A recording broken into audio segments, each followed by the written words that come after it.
Hello everyone, how are you. मैं एक article पढ़ रहा था तो मैंने सोचा आप लोगों को शेयर कर दूं। ये थोड़ा शॉकिंग है और मुझे लगता है आप लोगों को पता होना चाहिए इसके बारे में, और ध्यान से सुनना, बहुत इंटरेस्टिंग टॉपिक है। और दूसरा ये आप लोगों के लिए एक अटेंशन भी है। तो अभी आगे क्या होगा मार्केट में मुझे क्लियरली दिख रहा है यहाँ से, ठीक है। सो ये बहुत इंटरेस्टिंग आर्टिकल मैं आज पढ़ रहा था जिसके हिसाब से आपको पता चलेगा रियल इकोनॉमी में क्या हो रहा है, ठीक है। सो एक बहुत ही इम्पोर्टेंट स्टैटिस्टिकल वेबसाइट है, इसके अंदर एक डेटा है। उसने ऐसा कहा है मनी इज गॉन, ठीक है। Now what is that, money is gone का मतलब क्या होता है। तो आप पहले एक पॉइंट नोट डाउन कर लेना। दो टाइप की इकोनॉमी होती है, एक रियल इकोनॉमी और एक बैंक जो दिखाती है वो वाली इकोनॉमी, ठीक है। सो वो कह रहे हैं कि रियल इकोनॉमी में पैसे नहीं हैं और बैंक्स के पास पैसे हैं, ठीक है। पर बैंक्स डर रही है पैसे देने से कि पैसे वापस आएंगे कि नहीं आएंगे। इसका मतलब क्या है, आपको समझना कैसे है। फॉर एन एग्जाम्पल, एक एग्जाम्पल देता हूँ। एक कंपनी है जो अच्छा खासा काम कर रही है, बट उसकी कंपनी में स्लो डाउन आ गया। उसको पैसे लेने हैं बट उसको डर है कि मैं रीपे नहीं कर पाया तो, या इकोनॉमी में क्राइसिस है, अभी सुधार नहीं हुआ तो, मैं पैसे नहीं दिया तो मैं बैंकरप्ट हो सकता। एक एग्जांपल और एक देता हूँ। ये बाइजू का जो अभी सीन क्रिएट हुआ है, जिसमें बहुत हाइप क्रिएट करने के बाद, बहुत ब्रांड प्रमोशन करने के बाद अभी सडनली उनको लॉस आया है 4,400 करोड़ का, ठीक है। अभी पॉइंट, बैंक्स उनको पैसे देगी कि नहीं देगी। भले इतना वैल्यूएशन है कंपनी का, इक्विटी भी है, but are they capable to repay, क्योंकि जितना बड़ा एक्सपेंशन होता है उतने बड़े एक्सपेंसेस होते हैं, उतनी जानी लाइबिलिटीज होती है। तो यहाँ पे डेब्ट टू इक्विटी रेशियो बढ़ जाता है, ठीक है। तो आपको डेब्ट टू इक्विटी रेशियो संभालने वाली कितनी कंपनी और कितने लॉन्ग टाइम से संभाल रही है। और अभी सडनली अगर ऐसा क्रैकडाउन आता है तो क्या होता है, डेब्ट बढ़ जाता है और they are not able to pay back, ठीक है। तो ये हो गई रियल इकोनॉमी। अभी बैंक्स की इकोनॉमी अलग होती है। बैंक्स क्या करती है, आरबीआई बैंक्स को चलाती है, फाइनेंशियल इंस्टीट्यूशंस को चलाती है, ठीक है। But if financial institutions are not sure तो आप पैसे प्रिंट कर करके भी कितने करो, ठीक है। तो इनके रिपोर्ट में यही कहा है कि financial sector bank reserves represent the bulk of financial sector money and they are created by central bank when they expand their balance sheet। ये आरबीआई अपने बैलेंस शीट बढ़ाने के लिए, फाइनेंशियल इंस्टीट्यूशन की बैलेंस शीट बढ़ाने के लिए, capital infuse करने के लिए नोट्स प्रिंट कर करके देती है। बट अभी जैसे कि मैंने कहा, आपको लेने से डर लगेगा, अगर आप प्रीपे नहीं करोगे तो लेगा कौन, वो प्रिंट कर करके भी कहाँ रखेंगे, ठीक है। तो अंदर ही अंदर पैसे घूमेंगे, बाहर तो आएंगे नहीं, ठीक है।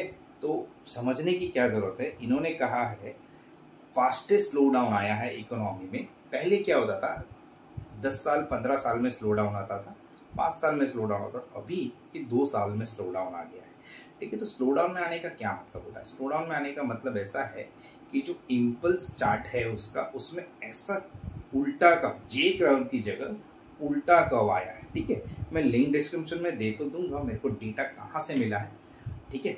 आप जरा खुद भी गो थ्रू कर लेना। तो उसमें ऐसा ही कहा गया है, अर्निंग एक्टिविटी में बहुत ज़्यादा फेरबदल हुआ है, मतलब डिक्लाइन आया है।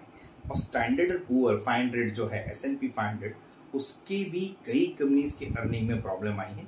मतलब जैसे अब 10 करोड़ कमा रही है, 200 करोड़ कमा रही है, तो वो 150 करोड़ पे आ गया, 100 करोड़ पे आ गया।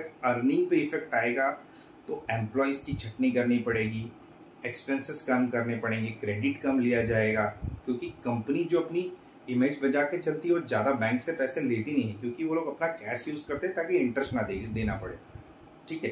बट अभी जब पैसों का रोटेशन ठीक से होने रहा तो बैंक से पैसे लेगे भी कितना। जैसे मान लो आप 40,000 कमा रहे हो और आपकी EMI 70-80 हज़ार के हो गए, 1 महीना 2 महीना 3 महीना आप कैसे भी करके चला लोगे, बट 7वें 6ठे महीने में क्या होगा, ठीक है। I hope you are getting this, right. So ये रियल इकोनॉमी जो है, छोटे लोगों की, बड़े बड़े छोटे छोटे कॉर्पोरेट्स की, जो फाइनेंशियल सेक्टर में नहीं है उनको प्रॉब्लम आ रही है, तो उसमें बहुत बड़ा क्रैकडाउन आया है। That's why they had said attention money is gone. ठीक है, सो आपको यहाँ प्रिसाइजली थोड़ा वेट करना है एकदम से लॉन्ग करने के लिए। अगर आपकी लॉन्ग पोजीशन है तो थोड़ा भी अगर राइज आता है तब काट लेना। हाँ, आप सेलिंग में बैठ सकते हो स्पेसिफिकली कुछ सेक्टर के अंदर, और अभी थोड़ा प्रॉब्लम भी चल रहा है। तो आप ऐसा मत समझो कि बैंक की अर्निंग्स अच्छे आ रहे हैं और कॉर्पोरेट्स के अच्छे अर्निंग आ रहे हैं, किसी कॉर्पोरेट्स के, तो इकोनॉमी सुधर गई, मार्केट ऊपर जा रही है तो इकोनॉमी सुधर गई, ऐसा नहीं होता है। रियल इकोनॉमी हम लोग चलाते हैं, ठीक है, स्मॉल वेंडर्स चलाते हैं, हम लोग चलाते हैं, जैसे छोटे मोटे दुकानदार चलाते हैं। ये रियल इकोनॉमी है, रिटेल की रियल इकोनॉमी, छोटे कॉर्पोरेट्स की रियल इकोनॉमी। और out of the part banks की इकोनॉमी पूरी अलग होती है। तो दो टाइप की इकोनॉमी है।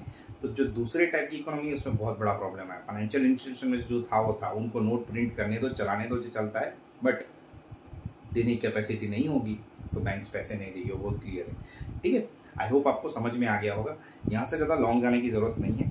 तो जो इम्पल्स चार्ट है उसका, उसमें नेगेटिविटी बहुत बड़ा क्रैकडाउन है, मतलब पूरा ऐसे से ऐसा है जो नहीं होना चाहिए। ठीक है, सो ये अगर आपको इंफॉर्मेशन अच्छी लगी है, अच्छी तो नहीं लगेगी by default, because it is not a good news for markets. So ये शायद क्राइसिस भी आ सकते हैं 2023 के एंड में, या तो 2000 शायद अभी मार्केट थोड़ा सैचुरेटेड रहेगा, या तो थोड़ा डाउनफॉल रहेगा, तो सेल ऑन राइज की कैपेबिलिटी पॉसिबिलिटी यहाँ से रह सकती है। ठीक है, आई होप आपको समझ में आ गया। अगर आपको यहाँ से लॉन्ग जाना है तो ज़्यादा लॉन्ग जाने की जरूरत नहीं, छोटा मिल रहा है निकल जाओ, बट शॉर्ट की पोजीशन ज़्यादा हो सकती है क्रिएट। ठीक है, और FII ने सेलिंग चालू कर दिया अगर इस न्यूज़ के बाद, तो कोई बचा नहीं सकता निफ्टी को। ठीक है, यू कैन एक्सपेक्ट 1000 और 900 और 800 points Nifty fall down straight away from. ठीक है, सो ज़्यादा लॉन्ग जाने की ज़रूरत नहीं है। और स्पेसिफिकली कोई अगर स्टॉक्स में लॉन्ग जाना भी है तो ऐसे स्टॉक्स में रहो जो डिफेंसिव है। डिफेंसिव का मतलब होता है हाई बीटा स्टॉक से दूर रहो, सीधी सी बात। हाई बीटा मतलब जो जितना बढ़ते हैं उतना डबल स्पीड में घटते भी हैं। तो ये हाई बीटा लो बीटा का तो मैंने डेफिनेशन आप लोगों को पिछले वीडियो में कई बार समझाई है, मतलब। और आप ऐसे लो मोमेंटम वाले स्टॉक्स पकड़ के अगर आपको पैसे सेफ रखने हैं तो आप लिक्विड फंड में पैसे पार्क कर सकते हो, या तो डिफेंसिव सेक्टर्स जो है उसके अंदर पैसे पार्क कर सकते हो जिसमें ज़्यादा मोमेंटम आता नहीं। ठीक है, चलो सी या।